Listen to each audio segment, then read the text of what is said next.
Good morning friend. দেখো সকালবেলায় চলে এসেছি একটু ছাদে, এইদিকে কাককে খাবার দিতে এসেছিলাম। তো আজকে বৃষ্টির জন্য কাক অতটা আসতে পারিনি। সারা রাত বৃষ্টি হয়েছে, এখনও কিন্তু বৃষ্টি হচ্ছে ঝিরিঝিরি। তার মধ্যেও চলে এসেছি কাককে খাবার দিতে, কেননা বৃষ্টির মধ্যেও দিয়ে গেলাম, এখন তো খুব জোরে পড়ছে না এই কারণে। আর চারিদিকটা দেখতে পাচ্ছ পুরো একদম কি বলবো, মেঘলা আকাশ, আর মানে চারিদিকটা স্যাঁতস্যাঁতে ভেজা, একদমই যেটা ভালো লাগে না, স্যাঁতস্যাঁতে জায়গা। এই বর্ষাকালটা না এই একটা সমস্যা হয়, ঘরের মধ্যে ভালো লাগে, বাট বাইরে তো একদমই ভালো লাগে না। আর আমাদের এইদিকে দেখো ছাদের এখানে কোনাটায় কতটা জল জমে আছে। প্রচুর বৃষ্টি হয়েছে রাত্রে, সারা রাত বৃষ্টি হয়েছে, এখনও কিন্তু ছিটে ছিটে পড়ছে। আর আমাদের তো রাস্তার অবস্থা কি বলবো, পুরো পুকুর হয়ে গেছে, দেখতে পাচ্ছ পুরো পুকুর। যেহেতু এটা আমাদের কাঁচা রাস্তা সেই কারণে একদম পুকুর হয়ে গেছে। আর এইদিকে দেখো কাকরা এখনও ভিজে ভিজে খাচ্ছে। তো আমি এখন চলে যাবো নিচে, কেননা গিয়ে চা করব সেই কারণে। আর আজকে যেহেতু রবিবার, আজকে আমার ছুটি আছে, আর আমি আজকে ঘরেই থাকবো সারাদিনটা। কী করব সেটাই আজকে তোমাদেরকে শেয়ার করব। তো ভিডিওটি স্কিপ না করে পুরোটা দেখতে থাকো। বৃষ্টি ভেজা দিনে সকাল সকাল স্নান করে পুজো দেওয়া, আর এই বৃষ্টি ভেজা দিনে কি বলো তো, কোনো কাজই করতে ভালো লাগে না। প্রথমে ভাবছিলাম ঘরের অনেক কিছুই করব, কিন্তু এমনিই তো বৃষ্টি পড়ছে, কিছুই কাজ করতে ইচ্ছা করছে না। আর সবথেকে মেন কথা ছিল একটু কাচাকুচি করব, তো সেটা তো হয়নি। তো পুজো টুজো দেওয়া হয়ে যাওয়ার পরে চলে আসলাম বিছানাটা গুছাতে। আর কি বলো তো, এখন একটু বৃষ্টিটা কম পড়ছে, সে কারণে একটু জানলাগুলো খুলে দিলাম, হাওয়া দিচ্ছে আজকে প্রচুর। আর এই যে এগুলো বিছানার কাঁথাগুলো ভাঁজ করে নিচ্ছি, যেহেতু এই যে কালকে সারা রাত বৃষ্টি হয়েছে না, একটু ঠান্ডা ঠান্ডা লাগছিলো, ওই কারণে কাঁথা গায়ে দিতে হয়েছে। আর কি বলো তো, আমাদের না চাদর গায়ে দিয়ে ভালো লাগে না, আমার আগাগোড়া একটু কাঁথা গায়ে দিতে ভীষণই ভালো লাগে। কাঁথার একটা অন্যরকম একটা মানে কি বলবো আরাম। আর এই কাঁথাগুলো কিন্তু আমার দিদাই সেলাই করে দিয়েছে হাতে, খুব সুন্দর ছোটো ছোটো করে ফোঁড় তুলে সেলাই করা। আর এই যে কাঁথাগুলোর অনেক দিন কিন্তু যায়, এর মধ্যে 3-4টে করে কাপড় দেওয়া থাকে, তারপরে গিয়ে কিন্তু একটা কাঁথা তৈরি হয়। এদিকে দেখো বিছানাটা কিন্তু গোছানো হয়ে গেছে। বিছানাটা গুছিয়ে তারপরে বা ঘরের যা কাজ আছে সেগুলি করব। আর এইদিকে আজকে ভাবছিলাম এই ঘরে বিছানা চাদরটা চেঞ্জ করব, কিন্তু বৃষ্টির জন্য আর চেঞ্জ করলাম না, এটাই পাতা রইলো। কেন আমি যেহেতু প্রত্যেক রবিবারই বিছানার চাদর চেঞ্জ করি, এই রবিবার আর করলাম না। দাদার ঘরেরটা কিন্তু করেছিলাম, সেটা আজকেই কেচে দিয়েছি। তো শুকাবে না শুকাবে রয়েছে দড়িতে, তো আজকে না শুকালেও তো চলে যাবে সেই কারণে। আর কি বলো তো, অন্য দিন তো আর টাইম পাবো না। আর যেহেতু দাদার চাদরটা বেশিই নোংরা হয়েছিল, সে কারণে ওরটা আগে ধুয়ে দিলাম। এদিকে চলে আসলাম, দেখো টেবিলটায় প্রচুর পরিমাণে দাগ পড়ে যাচ্ছে। তো এখানে ভাবছি একটা টেবিল ক্লথ পাততে হবে, নাহলে হবে না, এই প্রত্যেক দিন এইভাবে মোছা অসম্ভব হয়ে যায়। তো একটা টেবিল ক্লথ কিনে আনবো, তারপরে আর অতটা কষ্ট হবে না। তো যাই হোক, এইভাবে প্রত্যেকটা দিন নিজে কলিং দিয়ে তারপরে ভালো করে ডোরলে মুছতে হয়। যতই মুছে না কেন একটা কেমন দাগ দাগ না থেকেই যায়। তো ভালো করে তো মুছলাম। যাই হোক, মুছে টুছে তারপরে ঘরে কিন্তু অনেক কাজই এখনও বাকি রয়েছে। স্নানটা হয়ে যাওয়াটা আর পুজোটা হয়েছে, এইটাই সবথেকে বড় কাজ হয়ে গেছে। তারপরে তো রান্নার আছে, বাজার আছে, আর রবিবার মানে বসার একদমই সময় থাকে না, আরও বেশি কাজ থাকে। তো টুকটুক করে সবই করব। আর আজকে মাও বেরিয়েও যাবে, কেন মায়ের এখন তো প্রচুর চাপ। আর আজকে কিন্তু দাদা বাড়ি আছে, তো দাদারা আমি মিলে একটু বাজারে যাব। তো প্রথমে তো ভাবছিলাম বাজারে যাব না, তারপরে আবার গেলাম। তো কেন যাব না সেটাও তোমাদেরকে বলছি, কেন যাব না ভেবেছিলাম।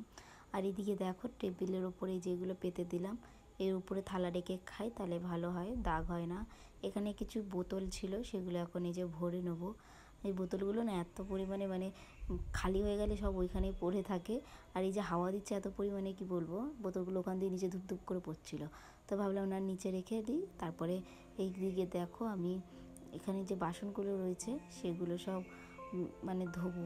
রান্না যে সেরকম কিছু হয়নি, সকালবেলায় রুটি আর আলুর তরকারি করেছিল, তো সেগুলো কড়াইগুলো রয়ে গেছে, সেগুলো ধোবো। আর আজকে আমি দুপুরবেলার দিকে রান্না করব। মা তো বেরিয়ে গেছে রুটি নিয়ে, আর কালকের একটু ভাত ছিল, সেই ভাত খেয়ে গেছে। কেন মা তো সে আসবে রাত্রে, সেখানে ভাত খেয়ে গেছে, রুটি নিয়ে গেছে। আর দেখবি বৃষ্টির দিনে না রুটিটা খেতেই ভালো লাগে দুপুরবেলায়। তো এইদিকে দেখো আমি যা তরকারি একটুখানি ছিল, তো ভাবছি কড়াই থেকে বাটিতে ঢেলে রাখি, ঢেলে জায়গাটা পরিষ্কার রাখি। আর আমার কি বলো তো, যখন আমি রান্না করব তখন আমার আশপাশটা পরিষ্কার পরিচ্ছন্ন রাখতে আমি ভীষণই ভালোবাসি।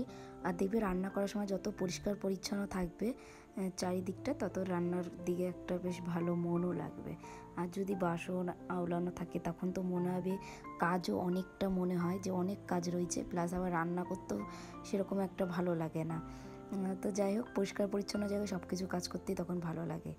আর এইদিকে এই যে বাটিগুলো বার করে নিচ্ছি।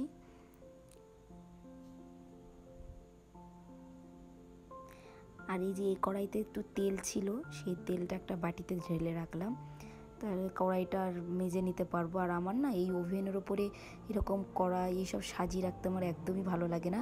মানে এই যে তেল ছিল, তেলটা একটা বাটির মধ্যে ঢেলে সাইডে রেখে দিলাম, কড়াইটা ধুয়ে নিলাম। আর যদি ওই রকম তেল সমেত কড়াইটা রেখে দিতাম তাহলে দেখতে কি ভালো লাগতো, একদমই ভালো লাগে না। তো সেই কারণে তেলটা রেখে দিলাম। আর এই দিকে দেখো পুরো বলতে গেলে পরিষ্কার পরিচ্ছন্ন হয়ে গেল, শুধু বাসনটা ধুয়ে নিলে আমার হয়ে যাবে। তারপরে বেরিয়ে যাবো একটুখানি বাজারের দিকে। তার আগে দেখো ভালো করে দেয়ালটা মুছে নিচ্ছি, কেননা এই যে আলুর তরকারি রান্না হয়েছিল তখন একটুখানি তেল ছিটে হয়েছে, সেই কারণে। আর একেবারে ওভেনের এই কী বলে ওগুলোকে, স্ট্যান্ডগুলো বাইরে বার করে নিলাম, সেগুলোও ধুয়ে নেবো।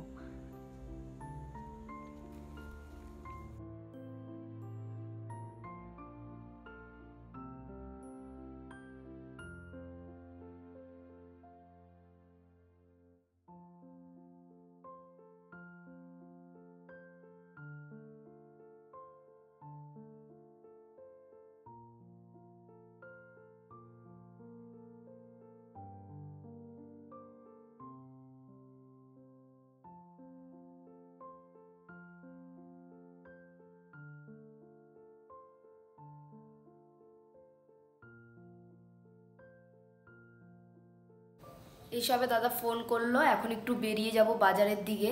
যেহেতু কালকে সারা রাত খুবই বৃষ্টি হয়েছে, আমি ভেবেছি হয়তো আজকে বাজার বসবে না, তো দাদা তাও গেছিলো একটু, তো গিয়ে দেখলো না বাজার বসেছে।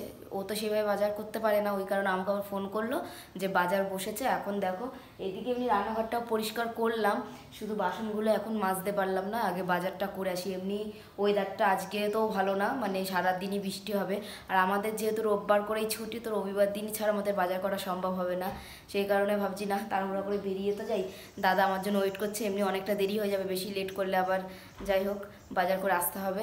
তো এখন এই বেরিয়ে বাজার করে আসার পথে মাসি আবার খিচুড়ি দিল। আর এই খিচুড়ি খেতে কিন্তু আমি ভীষণ ভালোবাসি, সেটা মাসিও জানে, সেই কারণে যে এক টিফিন গাড়ি। আর এই বৃষ্টির দিনে খিচুড়ি খেতে কিন্তু খুবই ভালো লাগে। তো বাজার করে এসে মুখ হাত পাটা ধুয়ে বসে পড়লাম খিচুড়ি নিয়ে। তারপরে সবজিগুলো, তারপরে মাছ বাজার করে নিয়ে এসেছি, এগুলো সব বার করব। তো ভাবলাম আগে খেয়ে নিই, কেন এমনিতে কী বলো তো সকালবেলায় খাওয়া হয়নি, খিদেটাও পেয়ে গেছিলো। আরও মনের মতন খাবার পেয়ে আরও বেশিক্ষণ তর্স হইতে পারলাম না, বসে পড়লাম খেতে। এখানে দেখো মাছ নিয়ে এসেছিলাম, ভোলা মাছ, তারপরে আর একটা বেশ কী মাছ এনেছিলাম, আর আলু, মাংস এগুলো নিয়ে এসেছিলাম। পার্শে মাছ এনেছিলাম, পার্শে মাছ নিয়ে এসেছিলাম। তারপরে দেখো ভালো করে মাছ মাংসগুলো ধুয়ে মাছগুলো ফ্রিজে তুলে দিলাম। আর এদিকে ওই যে মাংসর জন্য রান্না করতে বসলাম। কী বলতো সব কাজকর্ম ভালো করে গুছিয়ে নিয়ে তারপর রান্না করছি। এই যে এইদিকে দেখো চিকেনটা আমি রান্না করলাম, অনেক দিন বাদে বলতে পারো রান্না করছি চিকেন। রান্নাটা কিন্তু মাই করে, কিন্তু আজকে কি মনে হলো আমিই করলাম, কেন মা যেহেতু বেরিয়ে গেছে সেই কারণে। তো এখন খেয়ে দে তারপর একটু শোবো, তোমাদের সাথে আমার বিকেলে দেখা হচ্ছে। তোমাদের সাথে দেখা হয়েছিল তখন ওই যে সব মাছ এনেছিলাম, সেগুলো পরিষ্কার করে তারপরে একটুখানি গায়ে জল ঢাললাম, কেননা মাছ ছাড়ালে, সকালে তো স্নান করেইছিলাম, তারপর মাছ ছাড়িয়েছিলাম বলে বাজারে গেছিলাম, আবার দুপুরবেলায় মাছ টাছ গুছিয়ে স্নান করে রান্না করলাম, তারপরে রান্না করে তারপর স্নান করেছি, করে টোরে খেয়ে দিয়ে একটু শুয়ে পড়েছিলাম, কেন এমনিই বৃষ্টি হচ্ছে কী আর করব। আর বৃষ্টির দিনে মনে হয় সারাক্ষণ একটু শুয়েই থাকি, তো সেটাই করেছি। এই কিছুক্ষণ আগে উঠেছি, এখন সন্ধ্যাও হয়ে গেছে। আর সন্ধ্যাবেলা একটু পরে যাবো একটু দিদার বাড়িতে, দিদার সাথে একটু দেখা করতে, কেন দিদার শরীরটাও খুব একটা ভালো নেই, সেই কারণে। দিদার বাড়ি থেকে আসার পথে আমি একটু ঘুগনি নিয়ে এসেছিলাম, তো সন্ধ্যাবেলায় একটু খেতে ইচ্ছা করছিল কিছু কি খাবো, তো ভাবলাম একটু ঘুগনি আর মুড়ি খাই, তাই 2 প্লেট নিয়ে নিয়েছি, আমি একটা দাদা একটা নেব। আর কি বলো তো বৃষ্টির দিনে না একটু এরকম মুখরোচক কিছু খেতে ইচ্ছা করে।